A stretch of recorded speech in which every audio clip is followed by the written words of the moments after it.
student, welcome to this channel. Today we are going to see the topic of English Bal Bharati Standard 3, lesson number 7, Khashaba Jadhav. Lesson name Khashaba Jadhav. Have you heard this name? Let us see in this picture. He was the best wrestler in the world. Let us see.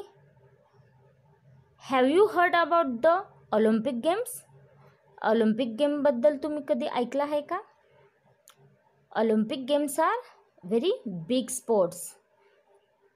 Olympic Games are international sports festival held every 4 years. प्रत्येक 4 वर्षांनी हे Olympic Games होतात.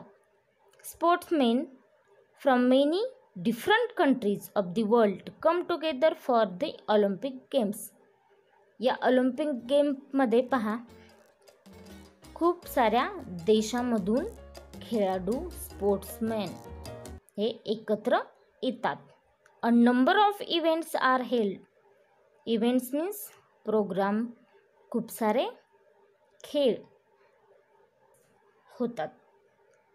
There are games, athletics events like high jump, long jump, running, gymnastic event, swimming and diving competitions, boxing and wrestling matches and many other things. पहा, या Olympic गेम्समध्ये खूप सारे events होतात, जसे की athletics, high jump, long jumps, running, gymnastic events, swimming, diving competition, boxing, wrestling matches आणि खूप सारे काही प्रोग्राम्स या खेळ होत असतात. The winner are given gold, silver and bronze medal.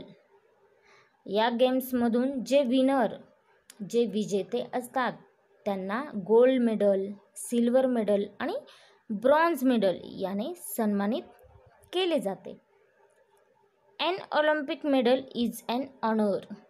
पहा, ऑलिम्पिक मेडलनी त्यांना सन्मानित केले जाते. ऑनर मीन्स सन्मानित करणे. An Olympic winner is considered to be a world champion. या ऑलिम्पिक गेममधून जे विनर्स असतात स्पोर्टमॅन, त्यांना जगातील सर्वोत्कृष्ट खेळाडू म्हणून ओळखले जाते. Few Indians have on Olympic medal so फार. आत्तापर्यंत खूप कमी भारतीय लोकांनी हे ऑलिम्पिक मेडल जिंकलेले आहेत. The first person to win a medal for independent India was a wrestler from Maharashtra. आपल्या भारताला, स्वतंत्र भारतासाठी पहिलं ऑलिम्पिक मेडल हे कोणी जिंकलेलं आहे? Was a wrestler from Maharashtra. महाराष्ट्रातील एका रेसलरनी, एका व्यक्तीने हे मेडल आपल्या स्वतंत्र भारतासाठी जिंकलेलं आहे. His name was Khashaba Jadhav. त्याचं नाव Khashaba Jadhav. Khashaba Jadhav was born in a very poor family in a village called Goleshwar in Satara district. Khashaba Jadhav याचा जन्म सातारा जिल्ह्यातील गोलेश्वर या गावामध्ये एका गरीब कुटुंबामध्ये झाला. Poor family. But it was a family that loved sports, specially wrestling. पण या फॅमिलीमधील लोकांना स्पोर्ट्स हे खूप आवडायचे आणि त्याच्यामध्ये स्पेशली रेसलिंग, कुस्तीही खूप आवडायची. His father Dadasaheb was himself a wrestler. Khashaba Jadhav, त्याचे वडील दादासाहेब हे स्वतः एक रेसलर होते. ही हॅड अ 5 सन. त्यांना 5 मुले होती. The youngest of them was Khashaba. या 5 भावंडामध्ये सर्वात लहान हा खाशाबा होता. Dadasaheb himself taught his sons wrestling. दादासाहेबांनी स्वतः या मुलांना रेसलिंग शिकवले. They were all very good at. ते सर्वोत्तम रेसलर होते. But the best among them was Khashaba. सर्वात बेस्ट स्पोर्ट्समॅन हा कोण होता? खशाबा होता. From an early age Khashaba love to watch wrestling bouts. Wrestling bouts means कुस्तीचे सामने. पहा, अगदी लहान वयापासून from an early age Khashaba याला कुस्तीचे सामने पाहायला खूप आवडत असे.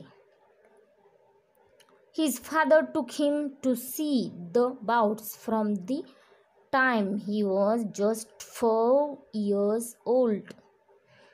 अगदी लहान असताना 4 वर्षाचा असताना त्याचे वडील त्याला हे कुस्तीचे सामने पाहायला घेऊन जात असे. He would see on his father's shoulder. He would sit on his father's shoulder and watch the bouts. तो त्याच्या वडिलांच्या खांद्यावर बसे आणि हे रेसलिंग बाउट्स पाहत असे. At 10, he was the youngest to get into the akhada. जेव्हा तो 10 वर्षाचा झाला तेव्हा त्याने अखाडामध्ये एंट्री केली. अखाडा मीन्स जिथे हे रेसलिंग बाउट्स होतात. तुम्ही दंगल मूव्हीमध्ये पाहिलं असेल what is mean by akhada. Soon it became clear that he was also the best. जेव्हा त्यांनी अखाडामध्ये एंट्री केली तेव्हा हे स्पष्ट झाले की he is the best wrestler. Not only in his own akhada but in the whole area. तो अखाडातच नाही तर पूर्ण एरियामध्ये हा बेस्ट रेसलर आहे. Khashaba loved other sports too. खशाबाला इतरही काही स्पोर्ट्स खूप आवडायचे. He was fond of kabaddi, mallakhamb, running, swimming and gymnastics. त्याला इतरही खेळांची खूप आवड होती जसे की kabaddi, mallakhamb, running, swimming and gymnastics. He took part in all of these. तो या सर्व खेळामध्ये पार्टिसिपेट व्हायचा. He became strong and agile. Agile means चपळ. तो यामध्ये खूप स्ट्रॉंग आणि चपळ बनला. He love to discuss sports with his friend. त्याला त्याच्या मित्रासोबत स्पोर्ट्सविषयी चर्चा करायला आवडत असे.